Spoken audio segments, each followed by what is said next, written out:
Le plaisir de manquer quelque chose, en anglais, The Joy of Missing Out. The Joy of Missing Out est un livre de Tanya Dalton publié le 1er octobre 2019. Il explore l'idée de productivité d'aujourd'hui et les idées fausses courantes sur ce que signifie être productif, ainsi que la façon dont l'élimination du stress inutile en établissant efficacement des priorités peut nous aider à vivre une vie meilleure. Si vous avez déjà eu le sentiment d'échouer et de ne pas être encore là où vous voulez être, bien que vous soyez le type de personne à saisir les opportunités et à rester occupé de manière responsable tout au long de la journée, nous avons des nouvelles. Vous devez apprendre à mieux gérer votre temps. Bonjour et bienvenue sur ma chaîne YouTube. Ici, je vous fais découvrir un livre écrit en anglais chaque jour. Je vous épargne les mots de tête et vous fais gagner du temps et des connaissances. Ce n'est pas génial ça? Si vous venez de me découvrir, alors n'hésitez pas à vous abonner à la chaîne et à activer la cloche de notification afin de ne manquer aucune de mes vidéos. Pour commencer, apprenez qu'être occupé ne signifie pas être productif. Si c'était le cas, les personnes qui travaillent toute leur journée et qui ont même 2 ou 3 emplois seraient celles qui réussissent le mieux. Malheureusement, ce n'est pas le cas. Apprendre à travailler plus intelligemment et à faire les choses indépendamment du temps passé sont des compétences essentielles. The Joy of Missing Out vous apprendra à faire ces choses et plus encore. Une fois que vous aurez vraiment compris comment devenir plus productif et que vous commencerez à mettre en œuvre les stratégies de ce livre, vous constaterez que votre vie professionnelle et personnelle s'améliorera. Vous n'aurez même pas besoin de faire plus d'efforts ou de consacrer d'autres ressources. Voici les 3 leçons essentielles du livre. Première leçon. Déterminez ce qui est le plus important pour vous de haut en bas et utilisez votre temps en conséquence. Commençons par une vérité universelle que vous devrez toujours garder à l'esprit à partir de maintenant. Nos vies ne sont pas parfaitement équilibrées. Vous ne devez donc pas essayer d'atteindre un équilibre parfait dans tous les domaines d'intérêt. Pourquoi ? Parce que vous ne pouvez pas consacrer le même temps et les mêmes efforts à toutes les choses qui se passent dans votre vie. La vie va de l'avant et essayer de rester immobile dans un environnement aussi dynamique finira par causer plus de dommages que si vous vous contentiez de suivre ce qui se présente à vous. Par exemple, imaginez que vous jonglez avec 3 balles. À tout moment, 2 d'entre elles sont plus importantes car vous les tenez et une autre sera toujours en l'air, ce qui est moins important pour vous à ce moment précis. Il en va de même pour nos vies. Apprendre à jongler avec tous les domaines de votre vie et à donner la priorité à ceux qui sont les plus importants à un moment donné vous apportera plus d'équilibre au final. Si vous divisez votre vie en 3 domaines principaux tels que le travail, la vie personnelle et la maison, il vous sera beaucoup plus facile d'établir des priorités. Normalement, il serait presque impossible de s'occuper de tous ces domaines de la même manière au quotidien, n'est-ce pas?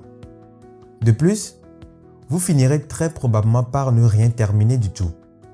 Cela peut affecter votre bien-être et avoir des effets néfastes sur votre morale. Par conséquent, essayez de vous créer un programme et de fixer des priorités sur une base quotidienne ou hebdomadaire. Ne visez pas la quantité, mais plutôt la qualité. Commencez également par la tâche la plus importante et terminez par la moins importante.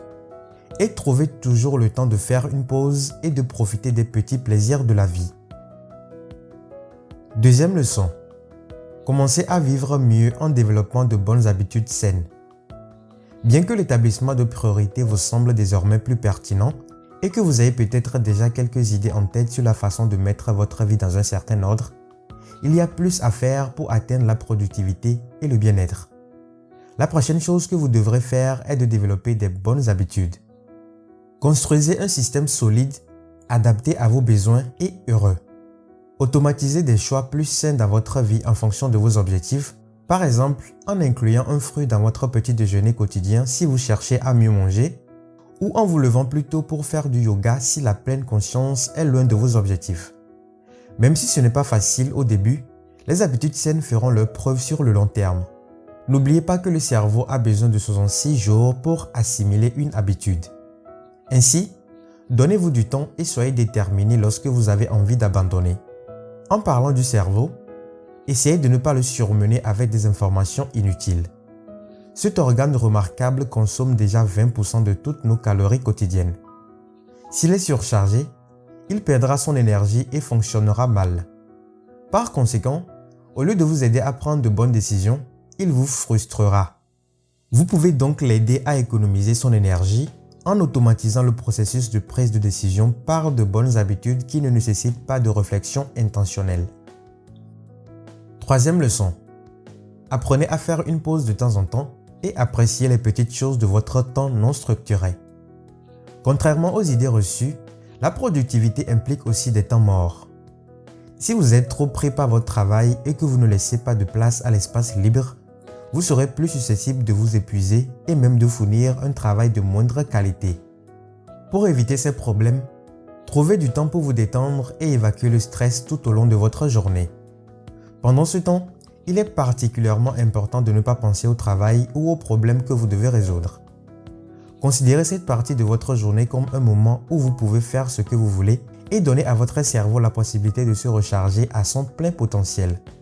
Et surtout, ne vous sentez pas mal de faire une pause. C'est une nécessité, pas un luxe. Prenez l'habitude de vous arrêter et de vous ressourcer pendant vos heures de travail et vous remarquerez que vos niveaux de productivité augmentent même si vous réduisez l'apport de temps. En effet, à mesure que notre cerveau retrouve ses pouvoirs, il devient plus apte à résoudre des tâches complexes et à fonctionner au maximum de ses capacités. Lorsque vous décidez de prendre votre pause, veillez à vous déconnecter complètement de votre téléphone et de votre ordinateur portable. Vous passez déjà beaucoup de temps connecté à de nombreux appareils. Pourquoi ne pas laisser cette partie de la journée devenir un moment dont vous ne pouvez profiter qu'à vous seul? Regardez autour de vous et trouvez le bonheur dans les petites choses qui se passent. The Joy of Missing Out est un guide pratique pour tous ceux d'entre nous qui passent trop de temps à être occupés, mais qui voient peu de résultats par rapport au travail qu'ils font. Ce livre aidera tous ceux qui ne savent pas comment fixer des limites entre leur vie professionnelle et leur vie personnelle. Il offre de nombreux conseils faciles à mettre en œuvre que chacun peut essayer immédiatement et voir des résultats incroyables à long terme dans tous les domaines de sa vie. Et voilà, c'est tout pour aujourd'hui. Abonnez-vous à la chaîne et activez la cloche de notification pour ne pas manquer le prochain livre. Que dire d'autre? Vive les livres!